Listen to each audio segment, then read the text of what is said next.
नमस्कार शेतकरी मित्रांनो, आम्ही संगमनेरकर या यूट्यूब चॅनलमध्ये तुम्हा सर्वांचं मनपूर्वक स्वागत। तर मित्रांनो, आता राज्यातील बऱ्याच जिल्ह्यांमध्ये पीक विम्याचं वाटप हे सुरू झालेलं आहे, मंजूर झालेलं आहे आणि ते वाटप सुरू देखील झालेलं आहे।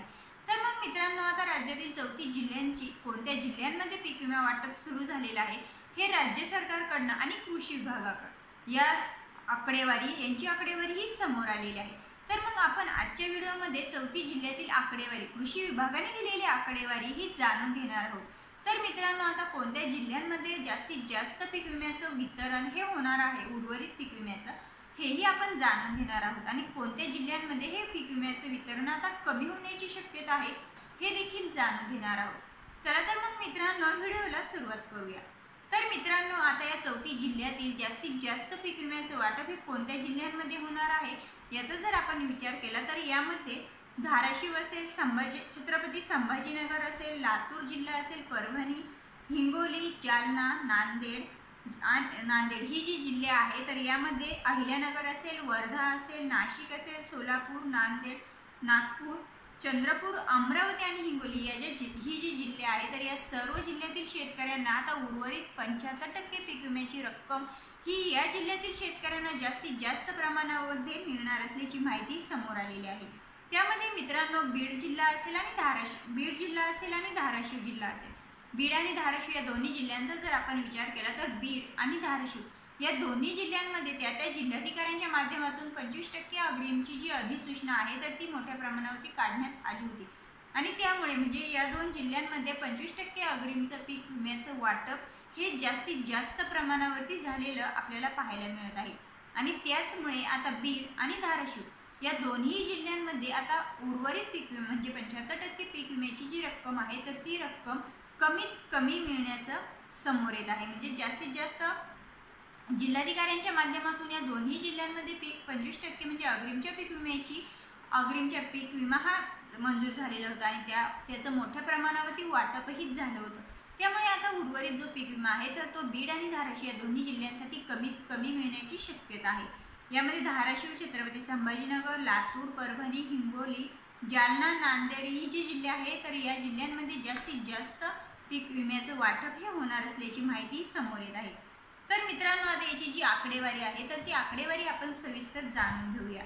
तर मित्रांनो, आता जिल्हाधिकाऱ्यांच्या माध्यमातून असेल किंवा राज्य शासनाच्या माध्यमातून जी कृषी विभागाकडून आकडेवारी आलेली आहे तर तिचा जर आपण विचार केला तर त्यामध्ये 15 जुलै 2024 रोजी सरकारकडून GR आलेला आहे आणि या GR मध्ये म्हणजे कृषी विभागाच्या आकडेवारीनुसार एकूण 7,150 कोटी रुपयांची रक्कम ही वितरित करण्यात येणार आहे।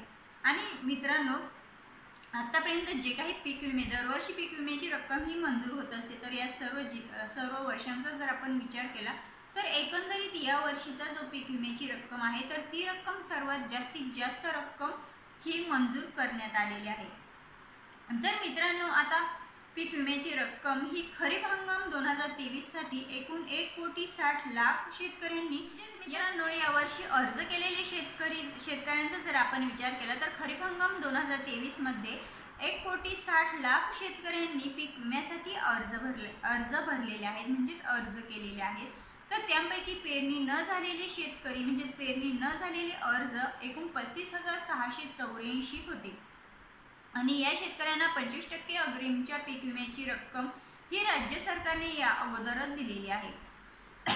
म्हणजेच मित्रांनो, एकंदरीत 34 जिल्ह्यांचा जर आपण विचार केला तर एकंदरीत 34 जिल्ह्यांपैकी 25 ते 26 जिल्ह्यांमध्ये राज्यातील 56,43,000 शेतकरी हे पीक विम्यासाठी पात्र ठरलेले आहेत।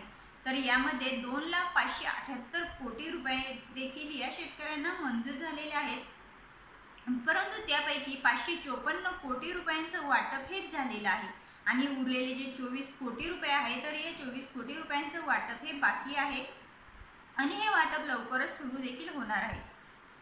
तर मित्रांनो, यामध्ये आता पीक विमा कंपनीकडून बाद झालेले शेतकरी मित्रांनो, आपल्याला तर माहीतच आहे की आपण पीक विमा हा भरत असतो आणि पीक विमा कंपनीकडून काही अर्ज हे बाद झालेले असतात, काही अटींची पूर्तता आपण केलेली नसते किंवा काही कारणांनिमित्त पीक विमा कंपन्याही काही अर्ज म्हणजे शेतकरी बांधवांचे काही अर्ज हे बाद करत असतात। तर त्यामध्ये बाद केलेले अर्जांचा जर आपण विचार केला तर यावर्षी म्हणजे 2023 साठी पीक विमा कंपनीकडून बाद झालेले शेतकरी म्हणजे एकूण 19,85,000 शेतकरी हे बाद झालेले शेतकरी आहेत. तर मित्रांनो, ते 19,85,000 शेतकऱ्यांसाठी अतिशय आनंदाची बातमी समोर आली आहे. म्हणजे ज्या 19,85,000 शेतकऱ्यांसाठी एकूण 1426 कोटी रुपये देखील राज्य सरकारने आता मंजूर केलेले आहे. म्हणजे त्याही शेतकऱ्यांना आता एकूण 1426 कोटी रुपयांचं पीक विम्याचं वाटप हे मंजूर झालेलं आहे. तर मित्रांनो, यामध्ये आता 1,10,00,000 अर्ज हे मंजूर झालेले आहेत. तर त्यामध्ये काढणी पश्चात शेतकरी जे आहेत, तर यामध्ये 1.5 लाख शेतकरी हे काढणी पश्चात शेतकरी आहे. तर यांना 116 कोटी रुपये हे मंजूर झालेले आहे. आणि या 116 कोटी रुपयांपैकी 65 कोटी रुपयांचं वाटप हे शेतकरी बांधवांना झालेलं सुद्धा आहे. आणि त्यापैकी 52 कोटी रुपयांचं पीक विम्याचं वाटप हे चालू झालेलं आहे. काही शेतकरी बांधवांच्या खात्यावरती पीक विम्याची रक्कम ही जमा होतानाही आपल्याला दिसत आहे. तसे मेसेजही काही शेतकरी बांधवांच्या मोबाईलवरती आलेलेही आपल्याला पाहायला मिळतात. तर यामध्ये मित्रांनो, सरसकट पीक विमा हा सर्वच जिल्ह्यातील शेतकऱ्यांना जाहीर करण्यात आलेला आहे.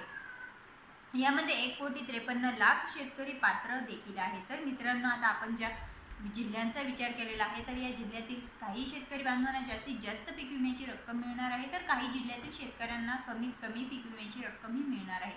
तर मित्रांनो, ही होती 34 जिल्ह्यातील शेतकरी बांधवांची महत्त्वपूर्ण अशी अपडेट. पुन्हा भेटूया अशाच महत्त्वपूर्ण अपडेटसोबत. आणि हो मित्रांनो, आपल्या आम्ही संगमनेरकर या यूट्यूब चॅनलवरती जर तुम्ही नवीन असाल तर आपल्या यूट्यूब चॅनलला नक्कीच सबस्क्राईब करा, जेणेकरून शेती संबंधित अशाच नवनवीन अपडेट आम्ही तुम्हा सर्वांकरिता आपल्या यूट्यूब चॅनलवरती घेऊन येत असतो. चला तर मग मित्रांनो, पुन्हा भेटूया.